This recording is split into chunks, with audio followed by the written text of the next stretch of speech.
నమస్తే అన్న. నమస్కారం అండి. ఎలా అనిపించింది రాజసాబ్ టీజర్? చాలా బాగుంది టీజర్. విఎఫ్ఎక్స్ అయితే ఇంకా అదిరిపోయాయి. లాస్ట్ సీన్లో ఏదైతే ఆ కోట మొత్తం మంటలు పెట్టేసి చూపించారో అక్కడ ప్రభాస్ గారు కూడా జులిపిస్తున్నారు చూడండి. అది ఒక మన బాహుబలిలో రథాన్ని నడిపిస్తారు చూడండి, బల్లాల దేవుడు. ఆ సీన్ గుర్తుకొచ్చింది నాకైతే అక్కడ. అంత బాగా వచ్చింది విఎఫ్ఎక్స్ అనేది. విఎఫ్ఎక్స్ అయితే అదిరిపోబోతుంది దీంట్లో. అంటే ఫస్ట్ టైం ఇప్పుడు ప్రభాస్ గారు ఈ థ్రిల్లర్ కామెడీ కామెడీ ఆల్రెడీ చూసాము. బట్ థ్రిల్లర్ లుక్ లో మనకి ఇప్పుడు మళ్ళీ ఫస్ట్ టైం కనిపిస్తున్నారు కదా, యాక్సెప్ట్ చేస్తారా? సస్పెన్స్ థ్రిల్లర్ కమ్ కామెడీ అండి ఇది. అంటే సాహోలో ఒక చిన్న డైలాగ్ ఉంది చూడండి.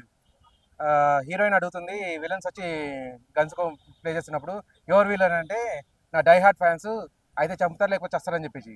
అంటే కామెడీని లేకుండా కామెడీని చూపించారు అక్కడ, కామెడీ అనేది చేయకుండా. దీంట్లో కామెడీ కూడా చేస్తున్నారు తను. లాస్ట్లో ఒక డైలాగ్ వచ్చింది, చూడండి ఎవరైనా ముసలోడు వైర్ కొరికేసి ఉంటాడు అని చెప్పేసి.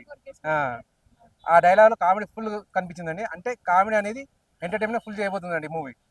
ప్లస్ సస్పెన్స్ థ్రిల్లర్ ఎలాగో ఉంది.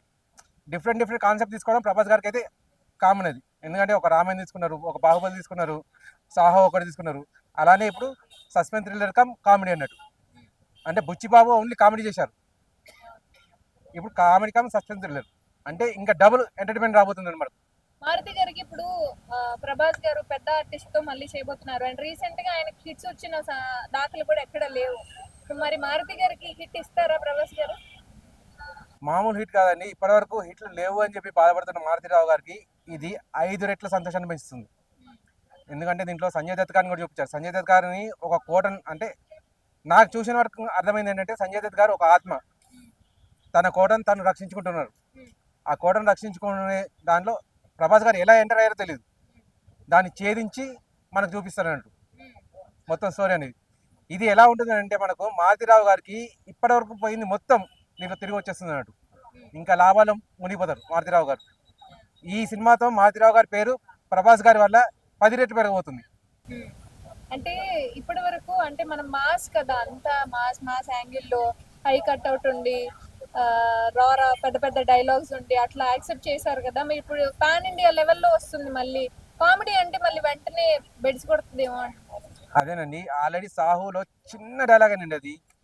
అయినా కూడా కామెడీ ఫుల్ పండింది దాంట్లో.